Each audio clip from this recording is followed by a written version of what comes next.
Hello everyone and welcome back to my channel, or welcome to my channel. I'm Bird's View Politics, and in this channel we take a bird's eye view look at international events.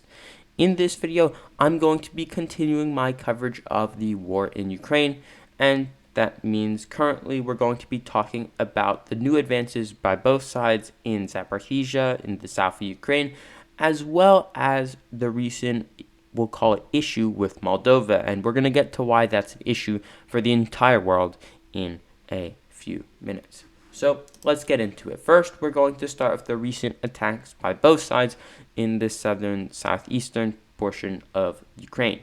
Now, just as I was starting to set this all up 2 minutes ago, the Russians launched aerial attacks right here on the Dnieper River, north of Zaporizhia, and it appears to be now almost guaranteed that Russia is going to attempt to make this region their region of the next offensive, and it's pretty easy to see why.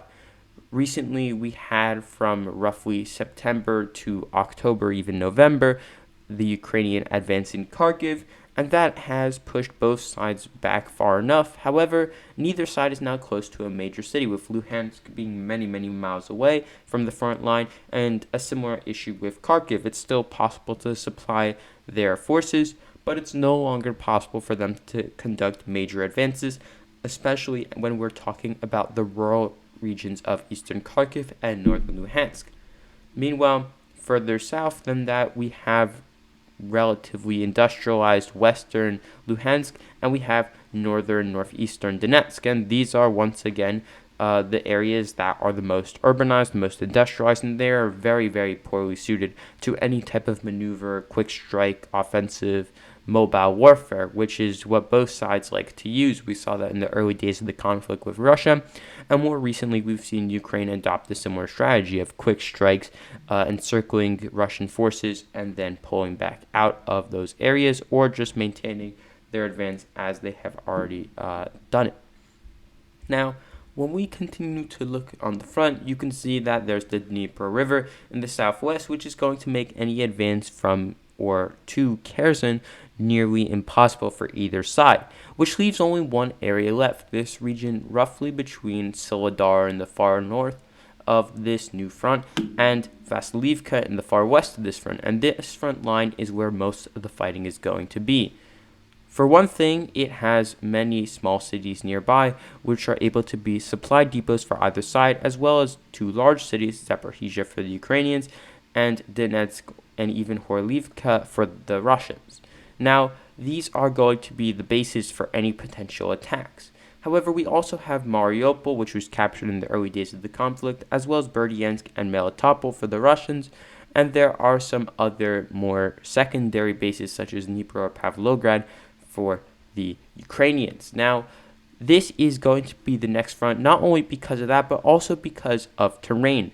Now, Ukraine is probably going to try to just simply hold this front line because, of course, there are many cities in this immediate vicinity, which would be very hard for Ukraine to successfully take. As we've seen with Ukraine, they mostly struggle to take major cities. They prefer to surround them, to take all the areas on the outlying areas, and wait for the Russians to pull back. And the only major city they've successfully taken thus far that has been recaptured from the Russians was Kherson, and of course that was because Russia evacuated the city itself after Ukraine was able to take the surrounding areas. And I think that would have to be a similar outcome here, except for the fact that Russia has been able to fortify these areas for months, if not even years, because this has been the front line roughly since 2014, when the first pro-Russian forces tried to break away from Ukraine.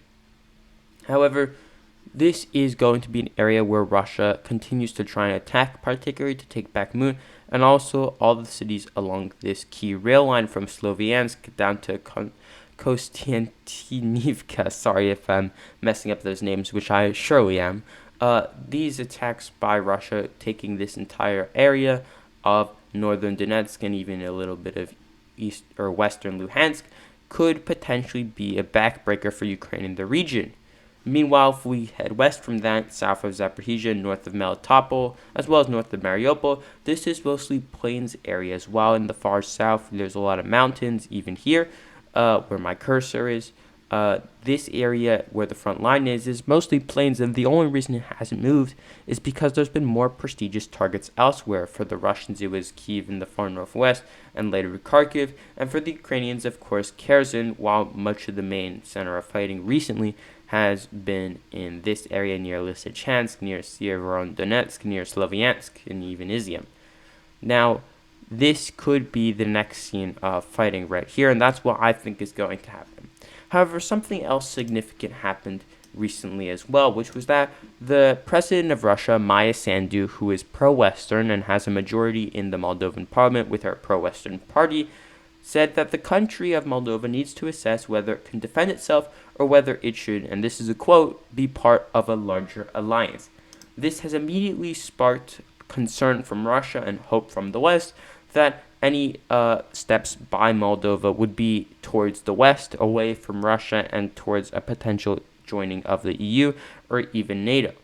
Now, it is worth noting that it takes a tremendously long time to get into NATO and the EU. You have to be ratified by every single member, which is extremely difficult when dealing with such a diverse alliance. As we saw with Sweden and Finland, it only takes one country, i.e. Turkey, to say that you aren't able to join. And while Romania and some other countries in the area would surely love Moldova to join, maybe Turkey has an issue with Moldova, maybe Hungary has an issue with Moldova. Pretty much any one country in NATO could have an issue with Moldova joining, and boom, Moldova would be unable to join. And it's a similar story with the EU. It only takes one country to prevent you from joining, and that is surely going to hamstring anyone, considering Moldova especially has Transnistria, a breakaway de facto country or region, I guess, that is pro-Russian. There's Russian troops on the soil there. They have control. Russia already controls much of eastern Moldova, a little string along the border with Ukraine. If we go back to the map right here, this entire region is controlled by Transnistria, which is also controlled in turn by Russia. Now, this talk about NATO accession has obviously set off a lot of discussion, and in her response to many of these questions, Sandu was careful not to name-check NATO, which would be probably the beginning of a significant Russian attempt to overturn the government in Moldova, but it also has had the effect of getting Russia to be angry, and Russia has even warned against further military cooperation between Moldova and the Western allies of NATO. Now, although Moldova isn't a member of NATO, it already cooperates with it. But once again, this is going to be huge news, especially as Sandu asked for air defenses from the Western allies, aka NATO, saying that Russia was trying to destabilize the country, a huge allegation by the president of a country that has a very significant ethnic Russian minority, particularly in Transnistria. And this has surely increased tensions in Transnistria, and since recent comments we have seen a general slump in the polls by Sandu's party, which puts into question whether Sandu can even last long enough to officially apply for EU or even NATO membership. So, that's all I have for you. Thank you for watching. Don't forget to like, share, and subscribe, and I'll see you next time.